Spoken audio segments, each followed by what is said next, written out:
ലോക്സഭാ തെരഞ്ഞെടുപ്പുമായി ബന്ധപ്പെട്ട് ലഭിച്ച പരാതികളിൽ 99% പരിഹരിച്ചുവെന്ന് തെരഞ്ഞെടുപ്പ് കമ്മീഷൻ.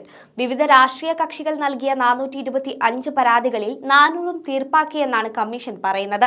നൽകിയ പരാതികളിൽ തെരഞ്ഞെടുപ്പ് കമ്മീഷൻ തക്കതായ നടപടി സ്വീകരിക്കുന്നില്ലെന്ന പ്രതിപക്ഷ ആക്ഷേപം ശക്തമായിരിക്കെയാണ് പത്രക്കുറിപ്പുമായി കമ്മീഷൻ രംഗത്തെത്തിയിരിക്കുന്നത്. കഴിഞ്ഞ 2 മാസത്തിനിടെയാണ് തങ്ങൾക്ക് മുന്നിൽ 425 പരാതികൾ എത്തിയത്. ഇതിൽ പ്രധാനപ്പെട്ട പരാതികളെല്ലാം തീർപ്പാക്കിയെന്നും കമ്മീഷൻ വ്യക്തമാക്കി. മുഖ്യ പ്രതിപക്ഷ കക്ഷിയായ കോൺഗ്രസ് ആണ് ഏറ്റവും അധികം പരാതികൾ കമ്മീഷന് നൽകിയത്. 170 പരാതികൾ കോൺഗ്രസ് നൽകിയപ്പോൾ ഭരണകക്ഷിയായ BJP 95 പരാതികൾ നൽകി.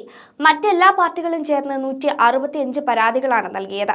പെരുമാറ്റച്ചട്ട ലംഘനം ചൂണ്ടിക്കാട്ടി സാധാരണ പൗരന്മാർക്കും പരാതി നൽകാൻ കഴിയുന്ന C-Vigil ആപ്പ് വഴി ഇന്നലെ വരെ 4,22,432 പരാതികളാണ് കമ്മീഷന് മുന്നിലെത്തിയത്.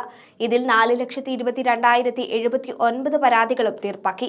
ഇതിൽ 88.7% പരാതികളും 100 മിനിറ്റിനകമാണ് തീർപ്പാക്കിയത്.